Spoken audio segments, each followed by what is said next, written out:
субҳи имрӯз дар боғи фарҳангию фароғатии наврӯзгоҳи шаҳри хуҷанд бахшида ба рӯзи байналмилалии ҳифзи кӯдакон барномаи идона доир гардид. Дар барномаи идона тарбиятгирандагони муассисаҳои иҷтимоии вилоят, ятимони кӯҳ, ғолибони олимпиада ва озмунҳо, академияи хурди илмҳо ва кӯдакони хушбахти замони истиқлол ва сокинону меҳмонони хуҷандшаҳр бо фарзандони худ иштирок намуданд. ман оқили муборакхон тарбиятгирандаи муассисаи давлати Кӯдакистони президенти вилояти Суғд мебошам.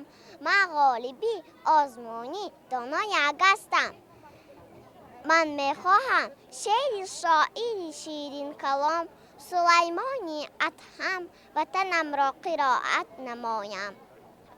тоҷикистони азизам, дилу ҷонам, ватанам, шарафи ҳастии ман, ному нишонам ватанам.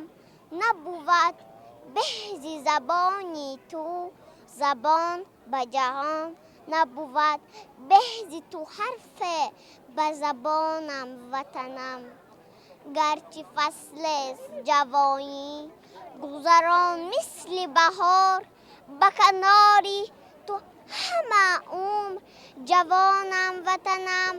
мисли тифлони ту ҳар субҳ дилам бархезад, то ки аз дарси вафо дер намонам ватанам. суханони президент эмомали раҳмон мағзан дар мағзи ҷон ҷой гирифтааст. мо як давлат, як ватан ва як модар дорем, ки номаш Тоҷикистон аст.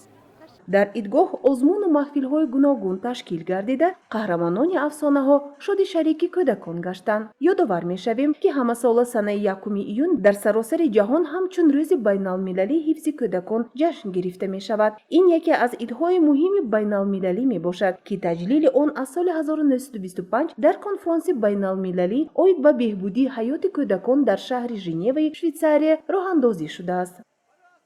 Я выражаю благодарность президенту Республики Таджикистан, многоуважаемому Эмомали Рахмон, за организацию международных конкурсов и олимпиад и за наше счастливое детство. Я еще получил первое место по 5-му международному конкурсу «Расскажи миру о своей родине», который проводился в Москве.